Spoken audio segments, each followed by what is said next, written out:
여러분, 가짜가 진짜 같은 세상이죠. 그리고 진짜가 가짜 같은 세상을 우리가 살고 있습니다. 무엇이 진리인지 그리고 무엇이 사실인지 분별하기 어려운 시대예요. 거짓과 허위로 가득한 세상. 근데 진리에 있어서는 더 그런 것 같아요. 진짜 진리가 가짜처럼 보이고 진짜 진리대로 살면 실패할 것 같고 망할 것 같은 그러한 분위기라고 해야 할까요? 그런 우리의 조바심들이 있고 가짜 복음 그리고 가짜 교회, 가짜 목사. 오늘 이제 본문에는 거짓 선지자라는 표현을 썼는데 그들이 어쩌면 더 진짜 같은 그런 세상이죠. 성경적이고 그래서 복음적인 교회, 성경 중심적인, 말씀 중심적인, 복음 중심적인 교회와 목회자를 이 시대에 만나는 것은 정말 큰 축복이죠. 저는 예수양남교를 참 사랑하는데 몸부림이 이제 우리 안에 있잖아요. 복음이 무엇인지를 알기 위해서, 복음대로 살기 위해서 몸부림치는 교회. 그러니까 목회자들도 그렇지만 우리 성도님들도 정말 얼마나 몸부림치시는지요. 그게 정말 저는 축복이라고 생각해요.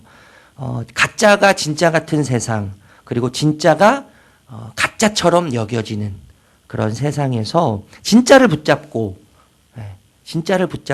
몸부림치면서 모두가 노라고 할 때, 아니라고 할 때, 그렇지만 그럼에도 불구하고 진짜라는 확신, 이 진리하다는 확신과 복음의 확신 속에서 그것을 붙잡고 몸부림치는 그런 교회와 또 그런 목회자와 그런 성도님들이 계시다는 것이 정말 무엇보다도 가장 큰 축복이라는 생각을 하게 돼요.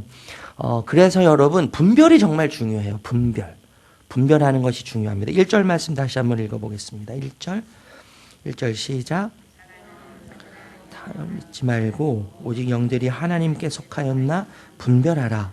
많은 거짓 선지자가 세상에 나왔습니다. 아마 여러분 초대교회도 오늘날과 다르지 않았었던 것 같아요. 거짓을 진리로 아주 교묘하고 화려하게 포장해서 교회 내부에서 그것을 가르치고 있었죠. 아주 자연스러운 일이었어요. 2절 3절 읽어보겠습니다. 2절 3절.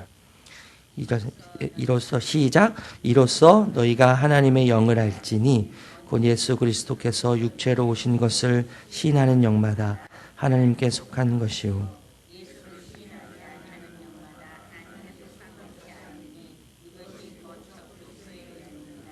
오리라 한 말을 너희가 들었거니와 지금 벌써 세상에 있느니라. 거짓 진리를 가르치는 것 중에 여러 요소가 있었지만 그 중에 대표적인 한 가지가 뭐였냐면 예수님께서 인간의 몸을 진짜 입고 오실 수 있느냐, 아니면 예수님께서 인간의 이 몸을 입고 육체를 입고 오실 수 없느냐라고 하는 예수님의 인성에 대한 이야기였어요. 예수님의 몸을 입고 예수님이 인간의 몸을 입고 올 수 없다는 것을 주장하고 가르치는 사람들이 있었어요. 당시에 이제 아주 보편적인 사고, 아주 보편적인 사상이 어떤 사상이 있었냐면 몸은 악한 거예요. 몸은 악해요. 몸은 악하고 물질은 악하고 그리고 영과 정신은 선하다는 그런 사상이, 그런 주장이 아주 보편적으로 세상에 이제 흘러갔지만 그 사상이 이제 교회 안으로 들어온 거죠. 몸이 악하기 때문에, 더럽고 추하기 때문에 예수님이 어떻게 인간의 몸을 입고 이 땅에 오실 수 있느냐, 그것은 신성모독이다, 뭐 이렇게 이제 이야기를 하는 것이죠. 그리고 만약에 진짜 예수님이 인간의 몸을 입고 오셨다면 그 예수님은 저급한 신이다. 예수님은 아주 저급하고 우리가 믿을 수 없는 그러한 신이다. 그렇기 때문에 예수님이 오시긴 오셨지만 어떻게 오셨냐면 우리 사람들 눈에 육체적으로 진짜 육체를 입고 오신 것이 아니라 육체적으로 입고 오신 것처럼 가짜로 오셨다는 거예요. 그냥 우리 눈에만 보이는, 그것이 이제 가연설이라고 하거든요. 눈에만 육체처럼 보이는 존재로 예수님이 오셨다. 이 몸이 얼마나 더럽고 이 물질적인 것이 얼마나 악한데 그 거룩하신 분이 어떻게 인간의 몸을 입고 오실 수 있느냐? 절대 그럴 수 없다라고 이야기하면서 이 가연서를 이제 이야기하는 것이죠. 여러분 그 당시에 이런 사상의 가장 핵심적인 인물이 누구였냐면 여러분 잘 아시겠지만 플라톤이라는 사람이었어요. 플라톤. 근데 이 사람이 뭐 어떤 것을 이야기했냐면 이데아라는 이야기를 했거든요. 어떤 가수가 뭐 이데아 교실이라는 노래도 불러서 여러분 알고 계실 텐데 이데아라는 것이 뭐냐면요. 신적인 세계예요. 신적인 세계. 신적인 세계가 분명히 있고 이 신적인 세계를 반영하는 물질적인 세계, 우리가 살고 있는 세상이죠. 물질적인 세계가 있는 거예요. 근데 신적인 세계는 영원하고 불변하고 영속적인데 반해서 거룩한 것에 반해서 이 땅, 영원한 이데아를 반영하는 이 땅은 잠이 덜 깨셨는데 참 어려운 얘기를 제가 하는 것 같아가지고 그래서 이해가 되시죠? 네. 그러니까 이데아라는 어떤 신적인 세상, 신적인 세계가 있는데 그 세계를 반영하는 것이 이 땅이라는 거예요. 이 땅이라는 것이고 이 신적인 이데아의 세계가 이제 영원하고 거룩하고 불변하다면 그렇다면 그 이데아라고 하는 신적인 세계를 반영하는 이 현실, 이 세상은 찰나라는 거죠. 잠시라는 거죠. 그리고 악하고 그리고 더럽다는 거예요. 그런 주장을 하면서 이 플라톤이라는 사람이 뭘 중요시 여겼냐면요. 지식을 중요시 여겼어요. 지식. 아는 것을 여기면서 이 사람의 영향을 받아서 교회들이 지금 이 사람의 사상이 막 흘러가기 시작하는 거예요.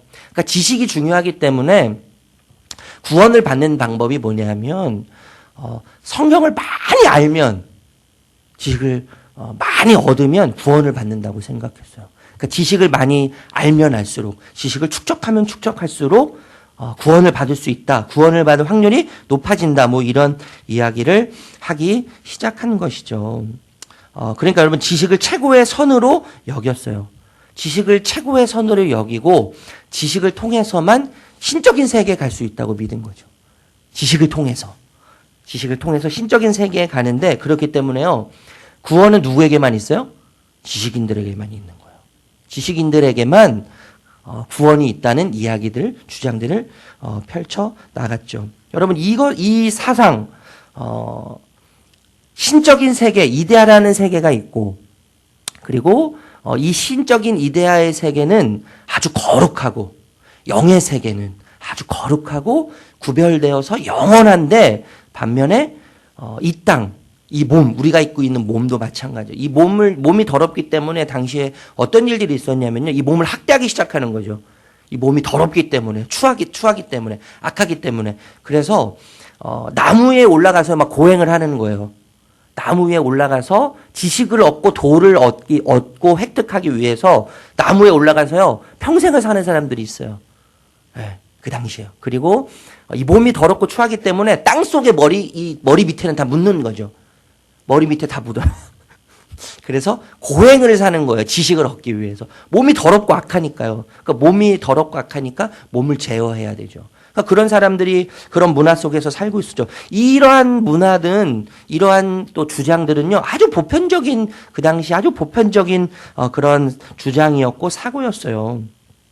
여러분 그런데 이런 생각을 좀 하게 되죠.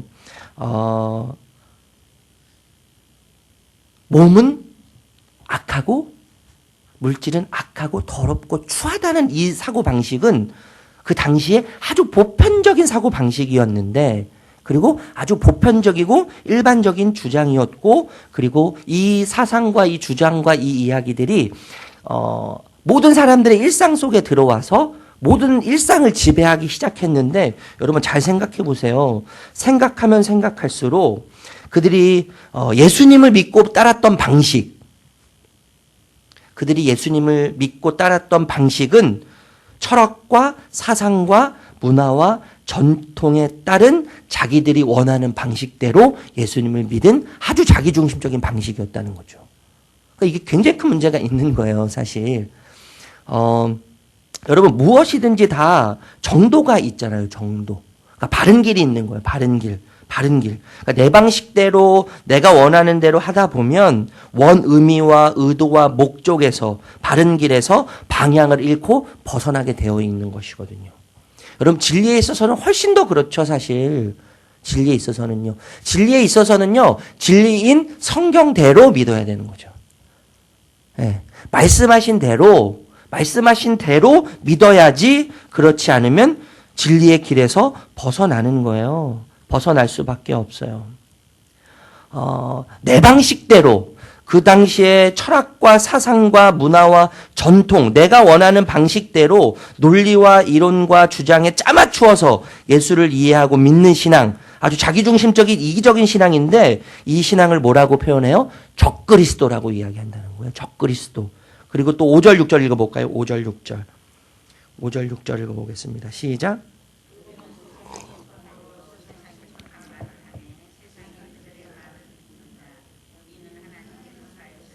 하나님을 아는 자는 우리의 말을 듣고 하나님께 속하지 아니하는 자는 우리의 말을 듣지 아니하나니 진리의 영과 미혹의 영을 이로써 아느니라. 철학과 사상과 문화와 전통에 따라서 자기가 원하는 방식대로 논리와 이론과 주장에 짜맞춰서 예수를 이해하고 예수를 믿는 신앙은 적그리스도적 신앙이라고 이야기하면서 동시에 뭐라고 이야기해요? 하나님께 속하지 않은 세상에 속한 말을 듣는 자라고 이야기하고 미혹의 영이라고 이야기하는 것이죠.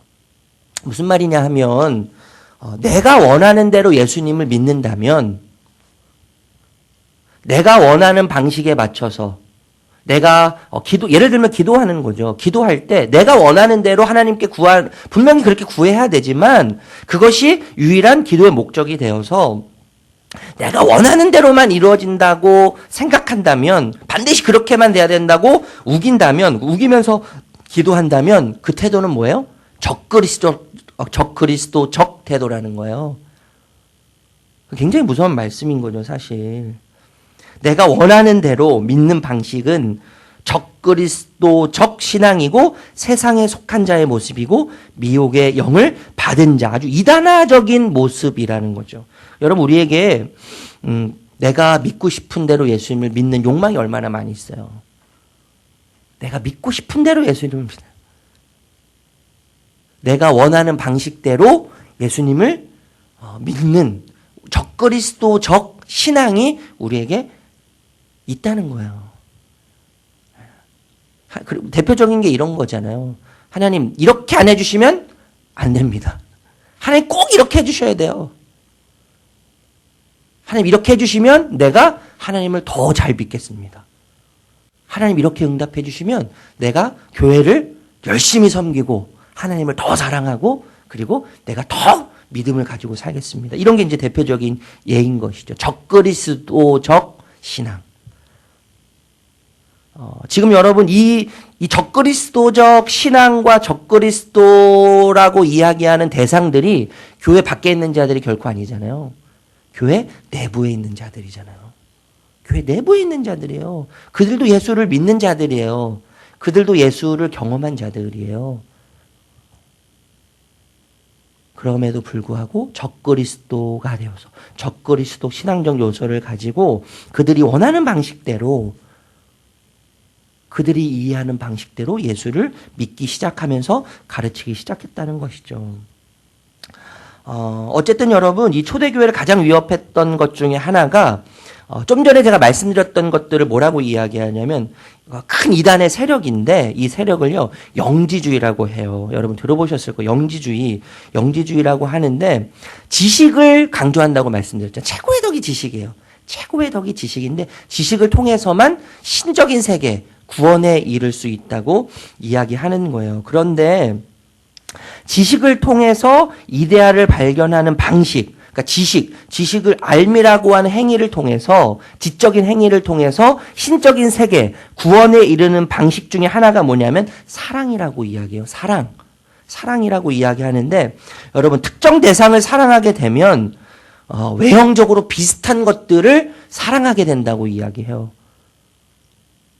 어떤 특정 대상을 예를 들면 남자니까 여자라고 하는 어떤 대상을 사랑하게 되면 그 내가 사랑하고 있는 여성과 비슷한 사람들을 사랑하게 된다는 거죠. 그리고 특정한 어떤 것을 사랑하게 되면 외형적으로 비슷한 것들을 사랑하게 되는데 결국 그 사랑을 지속적으로 하다 보면 외형적인 것뿐만 아니라 그 실체, 본질을 사랑하게 된다는 거예요. 그러니까 이 말이 무슨 말이냐면 이 지식 사랑을 통해서 천국 우리말로 하면 천국이죠. 하나님 나라에 가게 되는데 지식에 대한 사랑은 초월적이고 영원한 이데아 세계로 단계적으로 우리를 안내해 간다는 거예요. 그러니까 그들이 말하는 사랑하라고 이야기를 해요. 우리처럼 동일하게 교회 안에서요. 사랑하라고 동일하게 이야기하는데 그들이 말하는 사랑은 구심적인 사랑인 거죠. 구심적인 사랑. 안으로 모으는 내 자신만을 위한 아주 이기적인 사랑이에요. 지식을 사랑함으로 구원에 이르는 자기 자신을 위한 이기적인 사랑을 이야기하는 것이죠. 자기에 불과한 자기 중심적인 사랑을 이야기하는 거예요. 여러분, 우리는 이 사랑이 진정한 사랑이라고 말할 수 없다는 것을 너무나 잘 알고 있어요. 진정한 사랑. 오늘 이따가도 우리가 읽어보겠지만 진정한 사랑은요. 구심적인 특징을 가지고 있어요. 분명 내 자신을 사랑하게 해요. 그런데 원심적인 특징을 가지고 있어요. 분명히요. 온전한 사랑은 구심적인 사랑을 가지고 있어요. 나를 사랑하게 해요. 뿐만 아니라 진정한 사랑은 원심적인 사랑의 특징을 가지고 있는 거예요. 그러니까 흘려보내는 거예요. 흘려보내는 거예요. 나에게만 머물러 있지 않고 구심적으로 사랑이 오지만 그 사랑은 나를 통해서 원심적으로 흘러가는 특징이 있다고 사도 이 요한이 지금 이야기하고 있는 것이죠. 7절, 8절 읽어보겠습니다. 7절, 8절. 7절, 8절 시작. 아들아 우리가 서로 알고 사랑하지 아니하는 자는 하나님을 알지 못하나니 이는 하나님의 사랑이심이라. 예. 진정한 사랑은 구심적인 특징이 있을 뿐만 아니라 원심적인 특징이 분명히 있어요. 원심적인 특징이 나타날 때, 사랑이 원심적인 특징으로 흘러갈 때, 우리가 그런 분들을 보면서 하나님을 아는 사람이구나라고 하는 것을 깨닫게 되는 것이죠. 이게 이제 진정한 사랑이에요. 근데 이 사랑이 하나님의 사랑 아닌가요? 9절 10절이죠. 9절 10절 읽어보겠습니다. 9절 10절. 9절 10절 시작.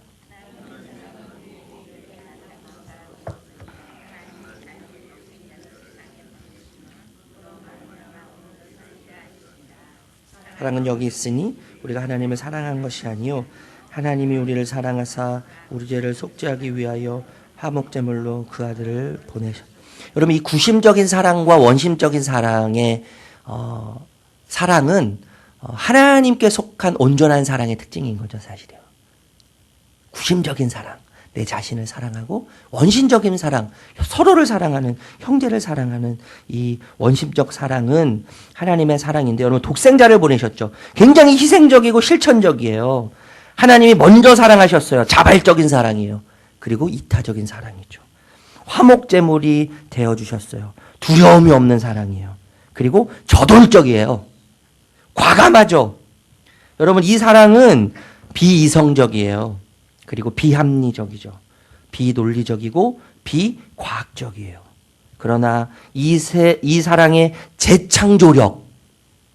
재창조력은 너무나 신비적이죠. 너무나 강력해요.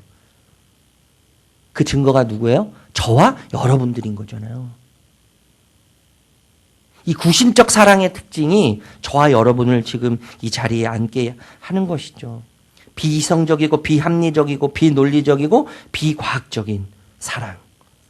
그러나 이 사랑의 재창조력은 너무너무 신비하고 너무너무 위대해요. 여러분, 어제 3장 23절 말씀인데요.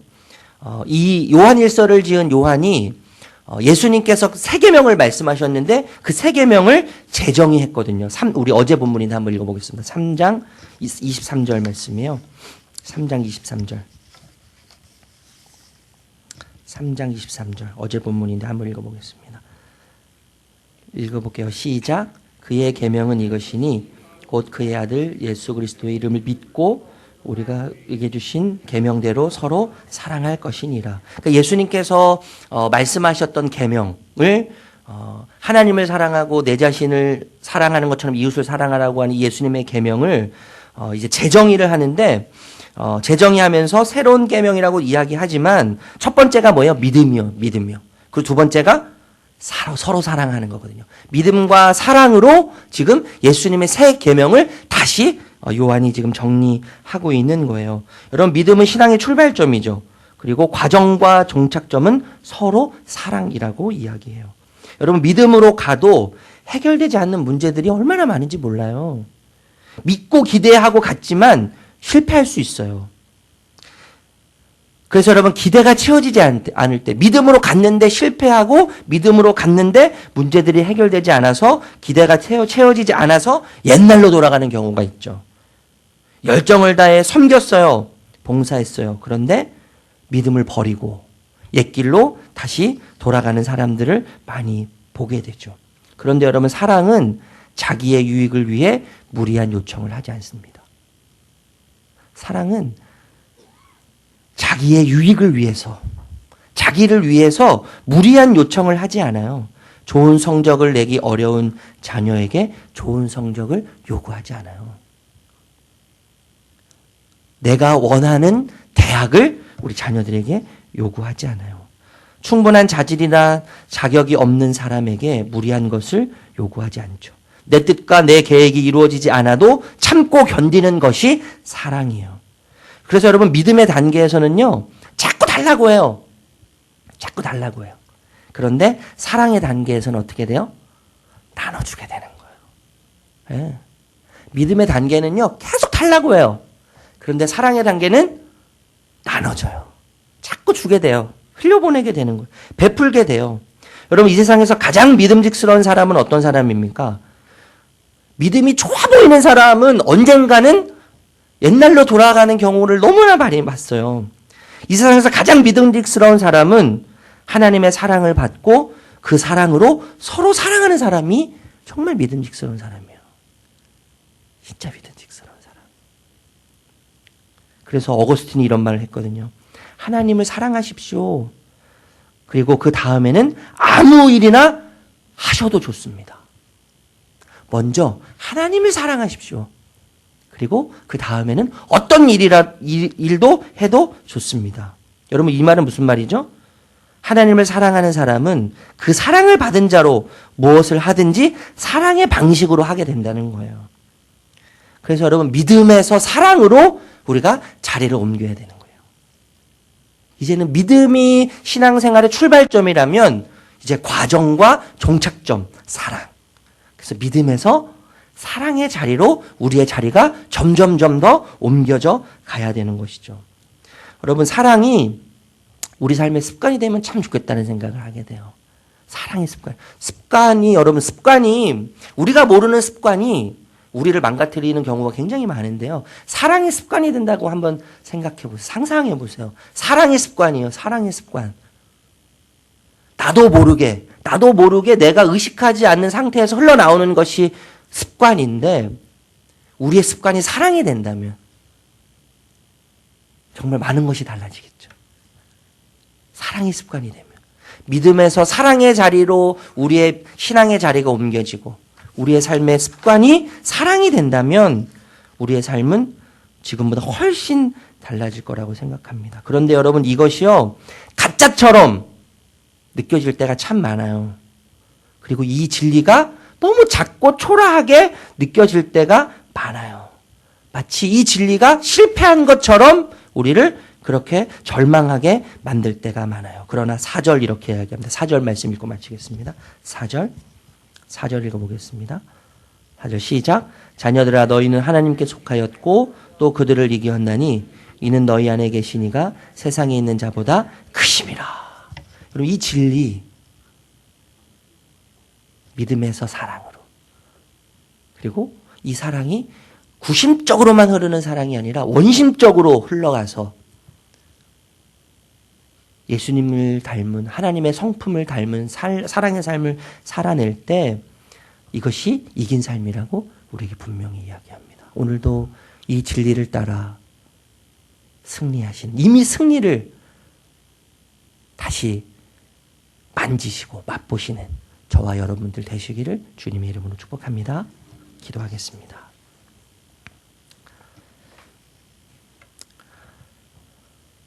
하나님, 우리의 모습이 주님 앞에서 참 많이 부끄럽다고 다시 느끼게 됩니다. 그래서 하나님께 죄송하기도 하고 또 부끄럽기도 하고, 그러나 변함없는 주님의 은혜와 사랑이, 그 사랑의 재창조의 능력이 우리를 다시 이 자리에 세웠음을 기억합니다. 주님, 우리의 신앙의 여정이 믿음에만 머물러 있지 않게 하시고 사랑으로 더욱더 전진하며 사랑의 자리에 서 있는 저희 모두가 될 수 있도록 하나님 큰 은혜로 우리를 다시 한번 새롭게 하여 주시옵소서. 먼저 주님이 우리를 어떻게 사랑하시는지를 깊이 깨달아 알게 하시고, 그 사랑으로 주님을 더욱 사랑하며 서로를 사랑하며 지체를 사랑하며 형제를 사랑하며 우리의 모습을 통해 예수 그리스도의 사랑이 얼마나 위대하고 아름다운지가 날마다 보여지는, 그리고 그것을 드러내는 자로 살아갈 수 있도록 하나님 은혜를 허락하여 주시옵소서. 그래서 이 진리가 진짜인 것을, 그리고 이 진리가 이 세상 가운데 살며 승리하는 방식인 것을 보여주는 자로 서게 하여 주시옵소서. 예수님의 이름으로 기도합니다. 하늘에 계신 우리 아버지요,